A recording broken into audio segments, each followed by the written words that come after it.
Abogado en Casa, todos los lunes a partir de las 6 de la tarde. Programa exclusivo de ATV, tu canal, nuestro canal.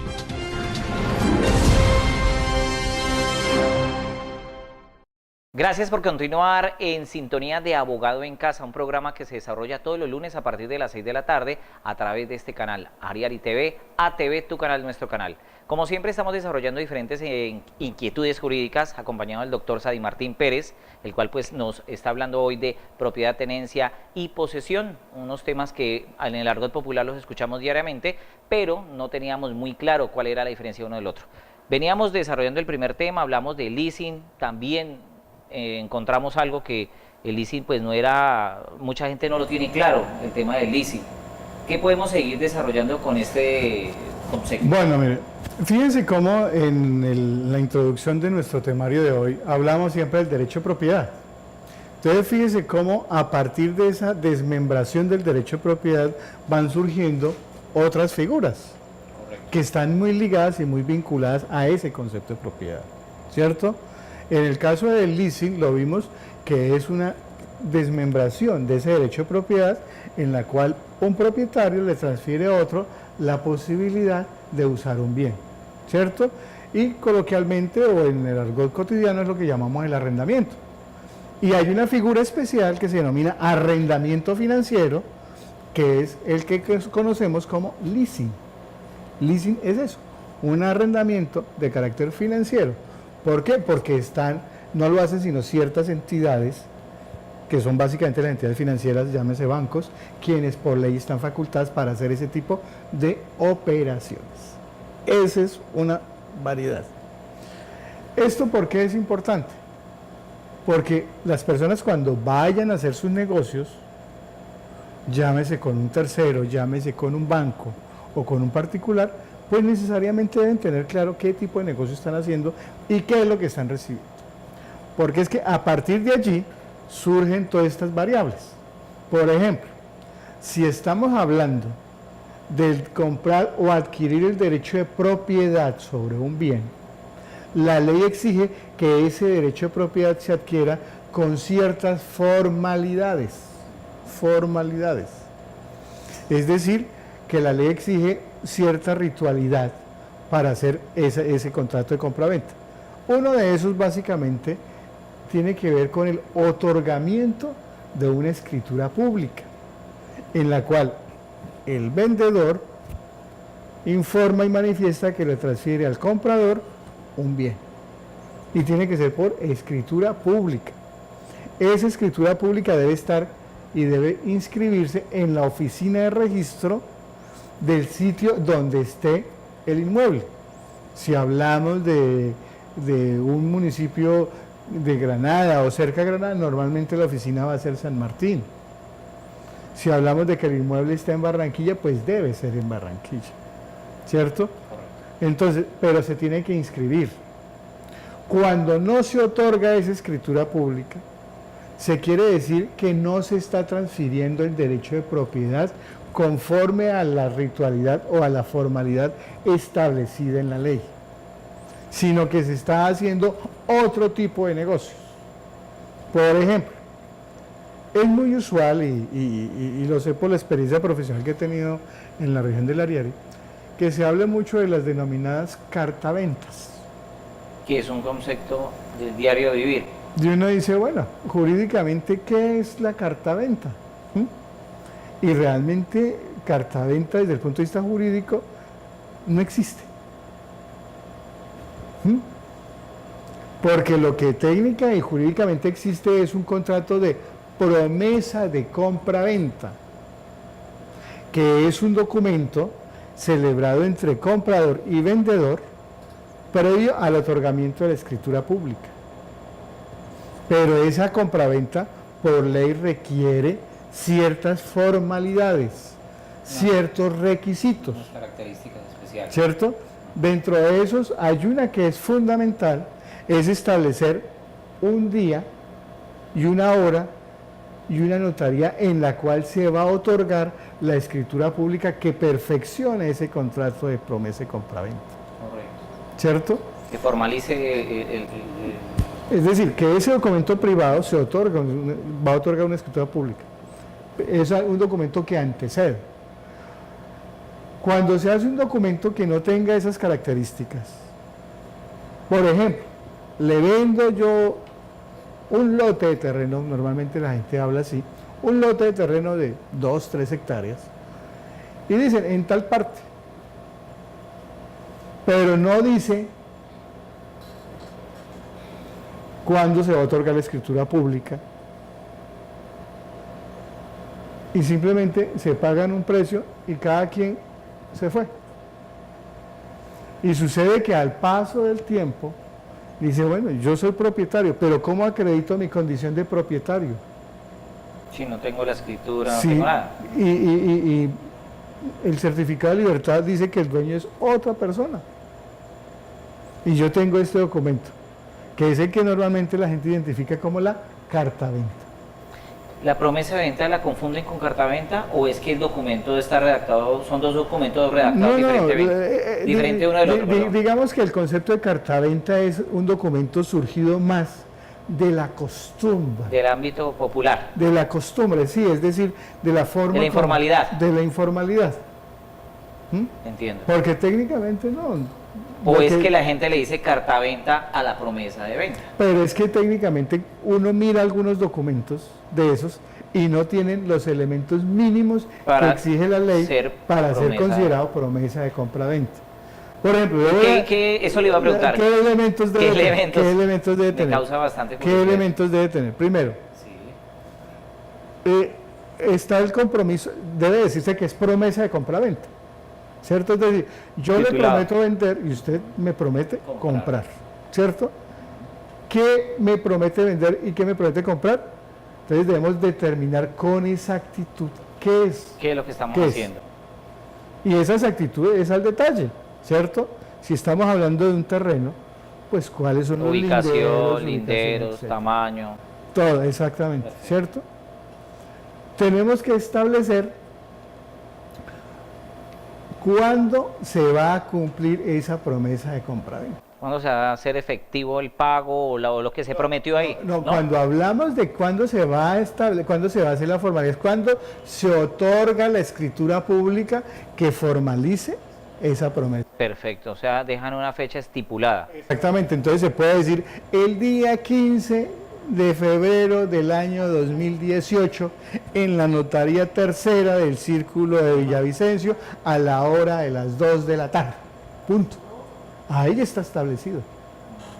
Pero si hay un compromiso de que yo le prometo vender, pero no decimos cuándo se va a otorgar la escritura pública, ese documento deja de ser promesa de compra-venta por la falta y por la ausencia de esos requisitos. O sea, que es algo que no puede llegar a faltar Claro. en ese documento. Entonces, las personas cuando realicen un contrato de promesa de compra-venta deben asesorarse de una persona es que si lo que vemos- conozca ese tipo de temas. Y es para que si lo que- vemos claro y en el argot popular, pues si yo hago un negocio con usted, doctor Sadi, finalmente es cierto, debe quedar una fecha de dígame cuándo. Es como cuando usted se va a ver con alguien, dígame cuándo y a qué horas. Porque sí, vamos a vernos, pero ¿cuándo? Entonces, fíjese cuán importante es lo que estamos haciendo. ¿Por qué razón? Porque es que cuando no se hace uso de ese mecanismo, pero se le entrega el inmueble, se le entrega el lote, que es lo que sucede en la práctica. ¿Mm? Entonces, yo le pedí un dinero, X cantidad de dinero, usted me lo pagó, hicimos lo que denominamos la carta-venta, ¿no? Sí. La carta-venta. Yo me voy con mi dinero y usted se queda en su terreno.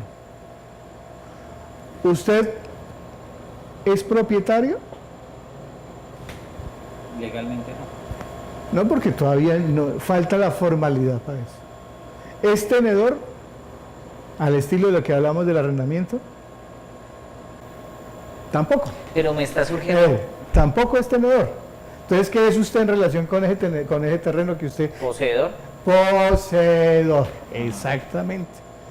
¿Mm? Porque es un hecho. Usted está ejerciendo La posesión.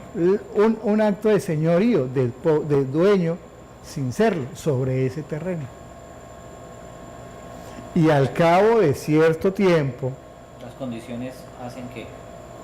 por el lapso del tiempo, el trabajo, la dedicación que usted le haga y la no controversia de ese derecho por parte de otra persona, hacen que al cabo de ciertas condiciones que establece la ley, usted le pueda pedir a un juez que lo reconozca como propietario de ese terreno y reconozca a su favor una figura que se conoce como la prescripción adquisitiva del derecho de dominio. Entonces fíjese cómo ese derecho de propiedad ha ido evolucionando.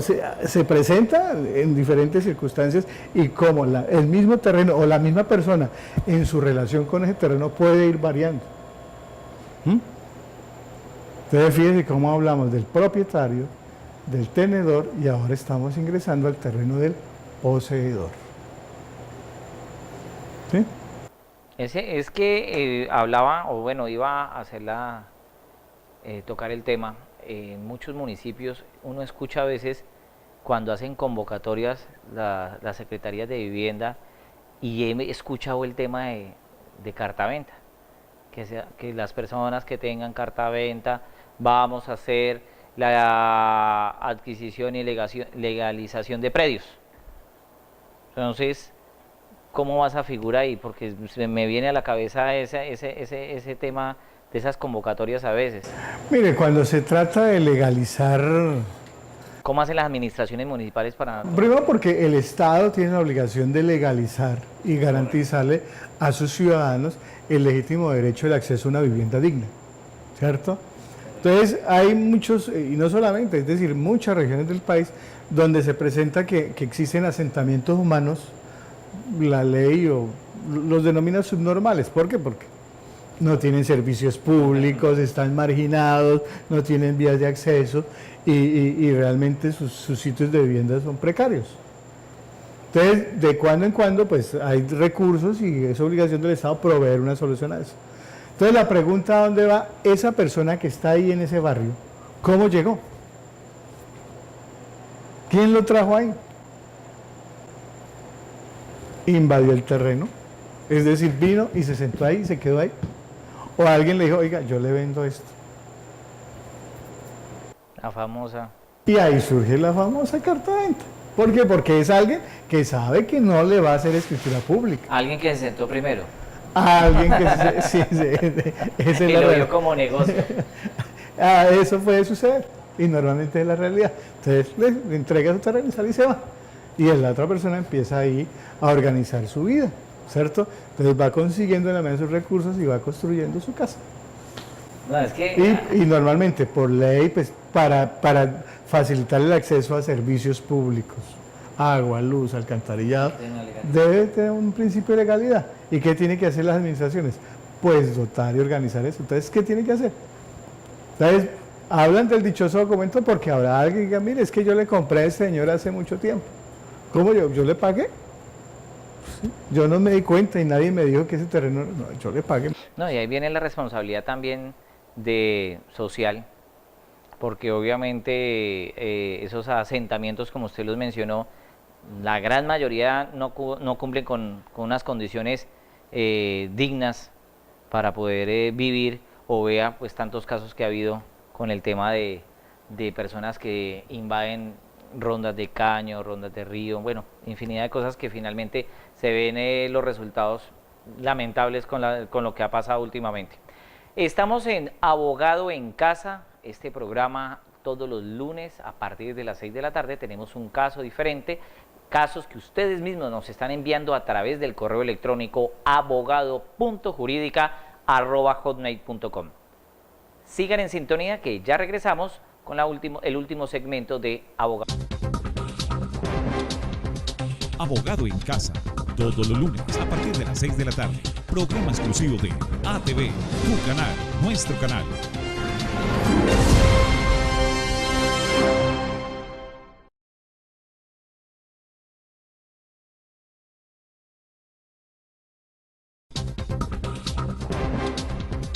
Abogado en Casa, todos los lunes a partir de las 6 de la tarde. Programa exclusivo de ATV, tu canal, nuestro canal.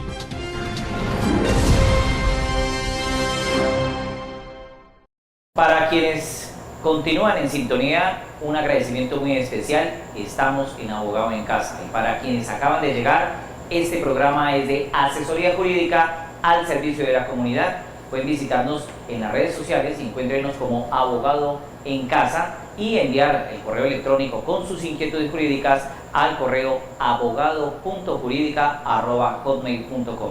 Cada 8 días, en emisión central los días lunes, estaremos desarrollando las inquietudes que ustedes mismos nos envían al correo anteriormente mencionado. Como siempre, el doctor Sadi Martín Pérez está acompañándonos, ayudándonos a despejar todas esas dudas que surgen en el común vivir de todos nosotros.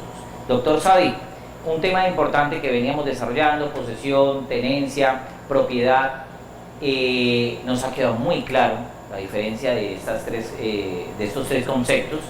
Y algo que también, ya para cerrar este último segmento, es el tema de tenencia. Muchas personas se acercan a los estrados, se acercan a los abogados para hablar referente al tema de tenencia. Éntrenos en contexto sobre qué es tenencia, obviamente, y las características que deben cumplir una persona para poder tener algo, una propiedad. Bueno, mira, yo creo que es necesario en ese planteamiento aclarar dos conceptos que entiendo yo. Y de pronto es muy usual, también a nuestra opinión pública, confundir el concepto de tenencia con el otro concepto que es la posesión. Entiendo que más bien la pregunta debe estar enfocada más hacia el lado del concepto de posesión y no la tenencia.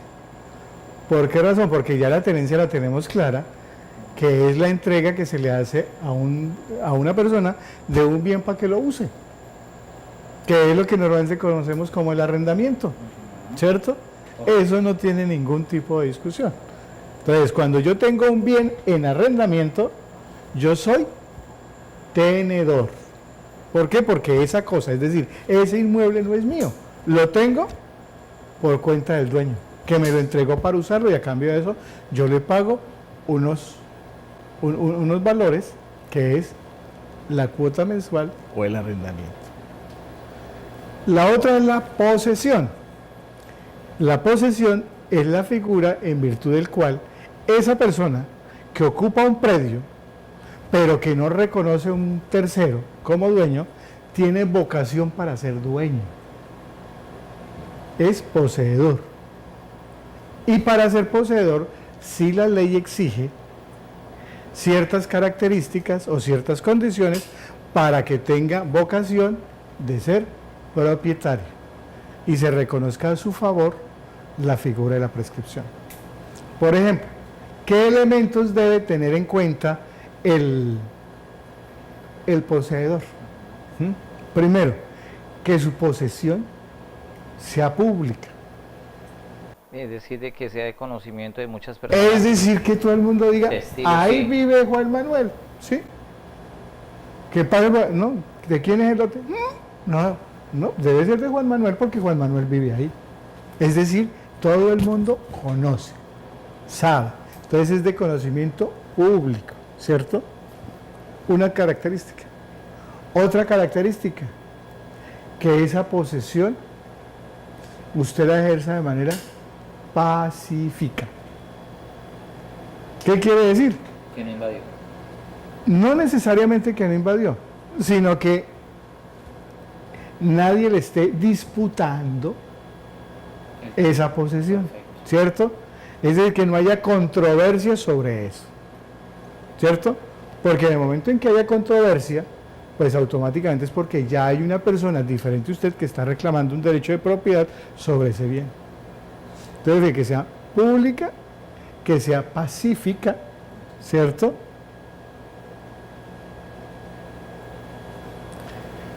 Que usted, como poseedor, no reconozca a un tercero como propietario o como poseedor de un mejor derecho. ¿Eso qué quiere decir? Que si usted es poseedor de ese bien, pero al lado de eso usted está pagando una cuota de arrendamiento, pues usted no es poseedor, porque usted está reconociendo que hay otra persona que tiene el mejor derecho que usted sobre ese predio. Es lo que se conoce como que sea reputado o reconocido como señor y dueño de ese bien. Que usted sea el único. Entonces, ya tenemos posesión pública, pacífica, que no reconozca a un tercero como un mejor derecho. Y tercero, que usted explote o use comercialmente o se beneficie de ese bien. Es decir, ni más ni menos, pues que si usted dice que ese bien es suyo, pues que usted lo esté usando, lo esté disfrutando y le esté sacando algún provecho a eso. ¿Cierto? ¿Eso qué significa?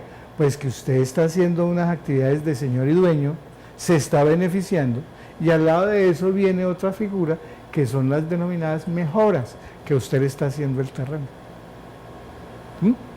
Entonces, si usted cumple esas características y agota ciertos términos establecidos en la ley, que para el caso que estamos planteando debe ser de 10 años, ahí en esas circunstancias usted tiene vocación para ser dueño de ese terreno. ¿Y quién le va a declarar que usted es el dueño? Pues un juez de la República. Pero tiene que presentarse en las 3 condiciones. Todos estos elementos deben estar debidamente demostrados y acreditados. ¿Y si no se ha hecho mejoras? Pues es como difícil que usted alegue que usted es poseedor y que usted es el dueño cuando no ha hecho nada por ese terreno. Tiene que acreditar mínimamente que se ha beneficiado y que está haciendo algo ahí. Porque usted no puede alegar, yo soy dueño. ¿Qué actos de dueño ha hecho usted? No, ninguno. ¿Cierto? Es decir, normalmente las personas actúan en consonancia con los derechos que creen tener sobre algo. Pues si usted ve el terreno, entonces ahí está el terreno. ¿Por qué usted es el dueño? Porque yo construí este lote, construí esta casa, planté esta cerca, hice este lago, hice este canal, ¿cierto? Pero no, ahí está. ¿Qué hizo? No. Entonces, ¿dueño de qué? Si no ha hecho nada que permite inferir que usted realmente está haciendo actos de señorío y de dueño sobre eso. Entonces, esas son las características que la ley exige para que una persona sea reputada o reconocida como poseedor. Y esa posesión le da vocación, es decir, le permite en algún momento determinado acudir a que un juez le reconozca esa condición de poseedor y por lo tanto sea declarado como dueño. Esa posesión también, ¿qué debe ser? Quieta, pública. Esa pacífica. Y de alguna manera, cuando hablamos de esa quietud, de entrada está hablando de que no debe estar precedida de actos ilícitos. Que si hay una ilicitud en esto y se prueba que hay una ilicitud, pues cómo va a ser el delito fuente de un derecho.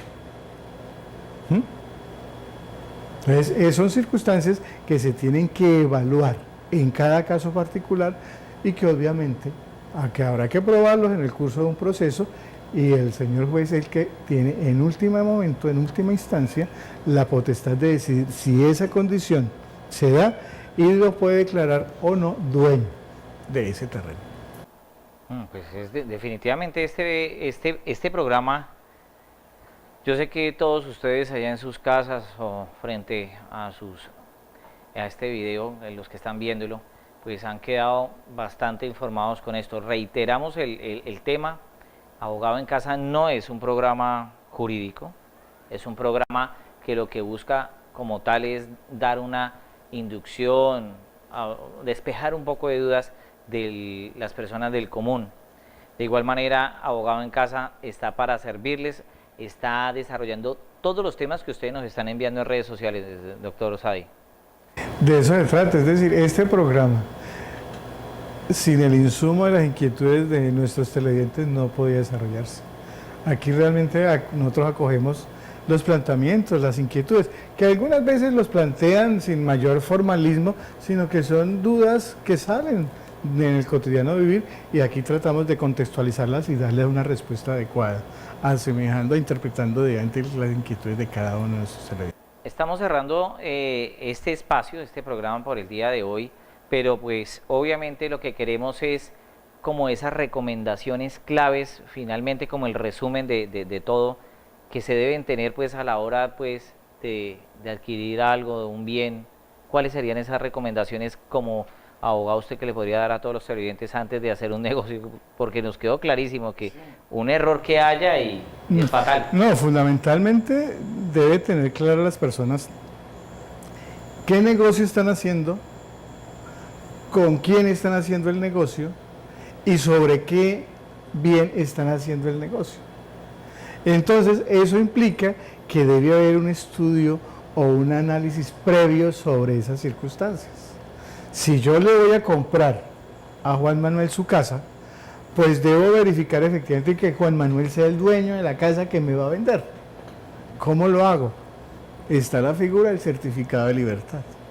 Entonces, con el número de matrícula, hoy en día es muy fácil, se va a un internet, se paga el valor del certificado y ahí se lo entregan. Entonces aquí dice, sí señor, esa casa, que es la que yo voy a comprar, es propiedad de Juan Manuel. Ah, sí, perfecto, usted es don Juan Manuel. Entonces ya tengo claro, ¿cierto? Pues estoy identificando realmente que el bien que yo voy a comprar es de la persona que está haciendo el negocio.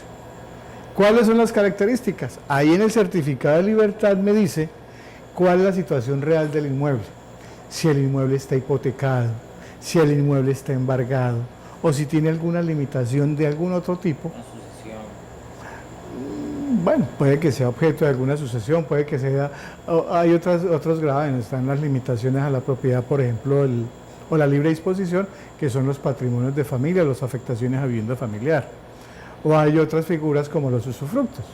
Entonces, pero eso aparece allí. Entonces, si se hace un estudio previamente, pues en el momento en que yo haga el negocio, ya tendré claro qué es lo que estoy haciendo, ¿cierto? Entonces ya identifiqué quién es el dueño, que realmente el dueño es la persona, que el bien que estoy comprando, cuál es su situación. Y finalmente determinar con exactitud qué es lo que yo quiero hacer. Si yo le quiero comprar, si yo le quiero arrendar, o si yo quiero hacer otro tipo de figura de las múltiples que puedan existir en nuestro ordenamiento jurídico, pues tendré claro para establecerlo. Y tener claro de que en algunas circunstancias la ley establece ciertas formalidades. Y esas formalidades es que cuando se trata de compra-venta de bienes inmuebles, debe hacerse mediante el otorgamiento de una escritura pública, que se otorga necesariamente en una notaría y debe inscribirse en el folio de matrícula de ese inmueble. Esos son los mecanismos mínimos de seguridad y de control que debe tener en cuenta una persona cuando vaya a hacer un negocio de ese estilo. Bueno, definitivamente, doctor Sadi, muchas gracias por este programa. Creo que, bueno, estamos seguros de que ha sido de mucha utilidad para todos ustedes. Con gusto, Juan Manuel, y muy amable a nuestra audiencia por recibirnos en sus hogares, y en la medida en que ustedes lo consideren, estaré presto y muy feliz de estar aquí pudiendo participar de mi experiencia en estos temas. Y a propósito de experiencia, ahí aparece en pantalla un banner con el número de contacto del doctor Sadi Martín Pérez para aquellas personas que hoy por hoy les han surgido algún tipo de duda y definitivamente ven que o quieren socializársela al doctor Sadi Martín Pérez, pues ahí aparece en pantalla el número telefónico de él, los contactos directos para que pues hagan sus respectivas contactos y inquietudes con el doctor. Entonces, pues este fue Abogado en Casa. Una vez más, agradecemos a todos ustedes su sintonía, haber estado muy atentos a este programa y los esperamos a que, pues hombre, los invitamos a que sigan en sintonía con Abogado en Casa, nos sigan en las redes sociales, nos encuentran como Abogado en Casa, y por supuesto pues esperando que también nos envíen más de sus inquietudes jurídicas a través de nuestro correo electrónico abogado.juridica@hotmail.com. Mi nombre es Juan Manuel Hernández y los esperamos en una próxima oportunidad con una emisión más de Abogado en Casa.